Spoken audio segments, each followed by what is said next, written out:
Good afternoon, Penguins fans. So today we are going to take a look and talk about the Penguins organizational goal. What is it? What are we doing here with, Sidney Crosby, Evgeny Malkin, and Chris Letang as the core three? We've got Crosby for 2 years, Malkin for one, and Letang for three more. So what is that goal? We've heard Dubas talk about this, vision of, doing right by the core three and Sidney Crosby. And it's almost like they're hedging player development. They're hedging what the future is and trying to win and develop at the same time, which is a very hard thing to do in a salary cap world.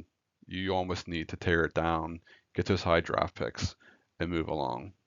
And so, what is really going to be interesting coming out of this call the Four Nations break is what happens with those players, as I indicated in the last episode.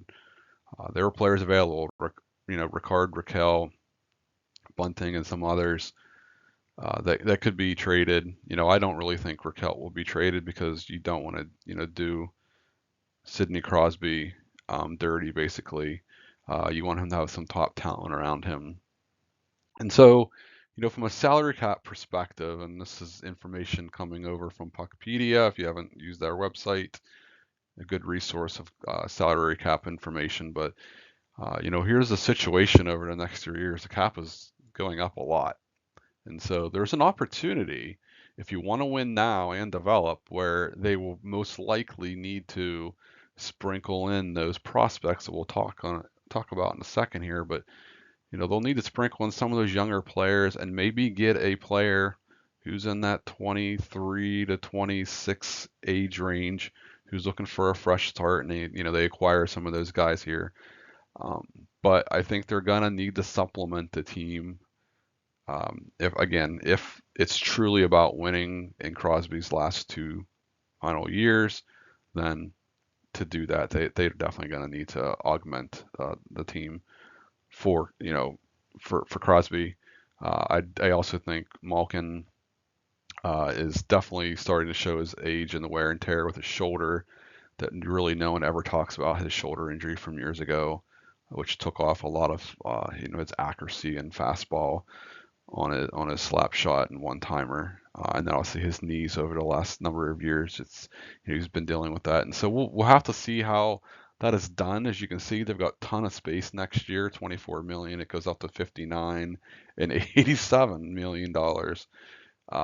Within the season after Crosby, in theory, has retired. So these next 2 years, they have an opportunity to get some pretty big name players who are out on that 26, 27, 28-year-old range as an unrestricted free agent.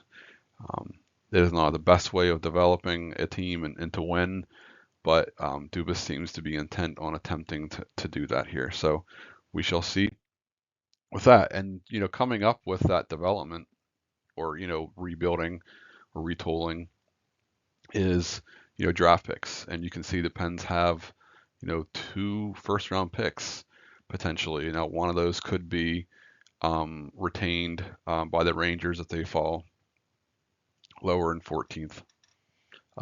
But that would just shift 26, which is the better, deeper draft and unprotected. So really good chance there to see what happens. So they have a lot of draft picks coming up, in these next couple of years to help with that development. But again, we're talking about hedging. We're talking about, Crosby needs to win. Crosby needs talent around him.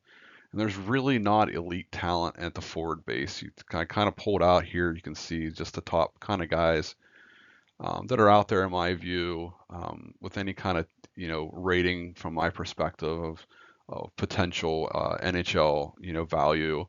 Obviously, from the Brandon Yeager trade, we got Rutger McGorty. We saw him in training camp. We saw him in for a cup of coffee in the NHL. His skating wasn't ready. His awareness to where to be on the ice, especially defensively, needed work.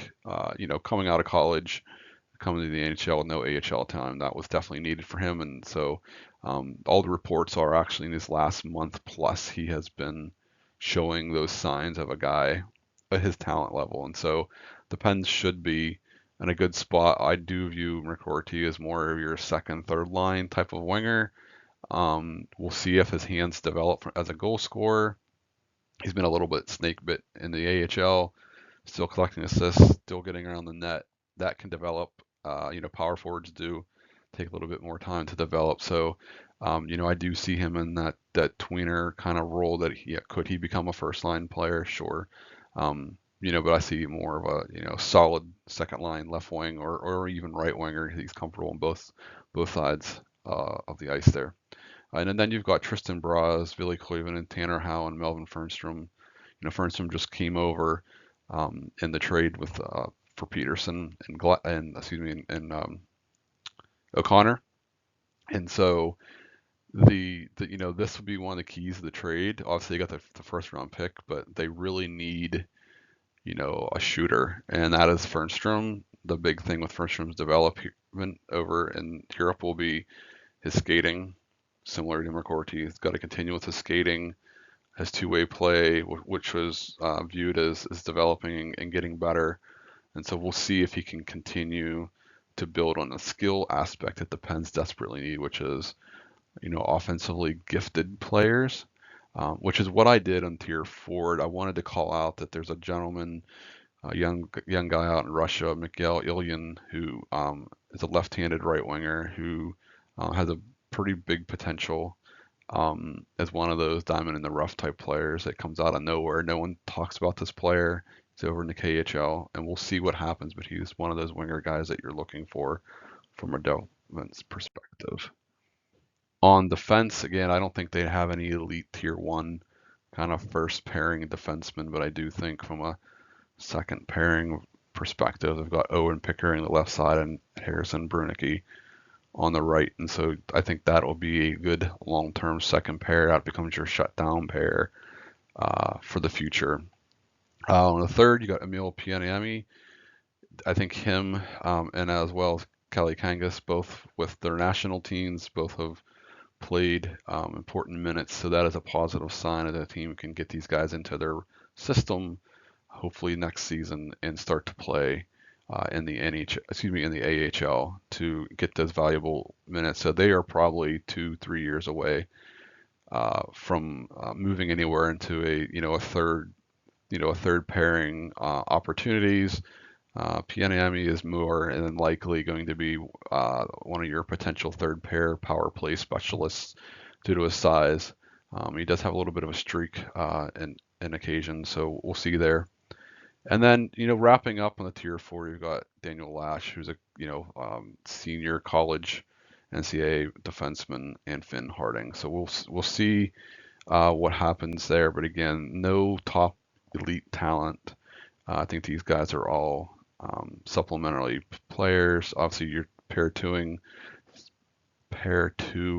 defensemen, excuse me, are right here with Pickering and Bernicki, but we'll have to see what happens with their development and can they really be relied upon as two young, big, defensemen in time when Carlson and Letang are gone.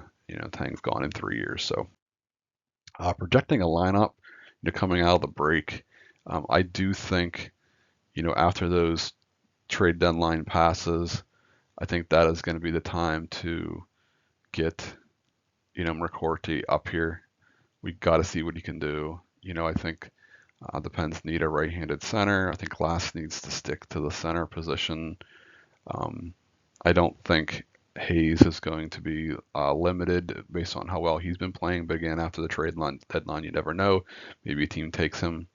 Same with Bunting. Maybe a team takes him, and then you start to talk about the other prospects and players who could move in and out of the lineup. On defense, I really think the left side defense is a crapshoot at this point. You've got, obviously Carlson, Letang, and Deschanel as right defensemen, but on the left side, it could be, a whole host of players, and coming out likely after the trade deadline. I would think Pickering gets another opportunity to play. You're going to have your Ryan Shays and, those type of guys, but I think this is where, and you'll see it here soon where a lot of focus and attention from Dubas will be on addressing the left side of the defense to try to find a first or second pairing defenseman. With the loss of Peterson, they really need to find someone or two into those roles so that allows Pickering and others to develop in the proper amount of time that it takes to do that. So that is all I have for today. Thanks for listening. Hope you enjoyed this episode of kind of just giving you a quick preview around the organizational goals and where they're at organizationally as they're coming out of this Four Nations break. And hopefully, if you liked it, give me a like, subscribe if you can. We'll have a lot more of this in the future as we break down the team after each game and looking at prospects and looking at their cap situation and having trade analysis and then the draft this coming summer. So please subscribe if you can, comment if you like, and share as well. Until next time, keep your stick on the ice and head up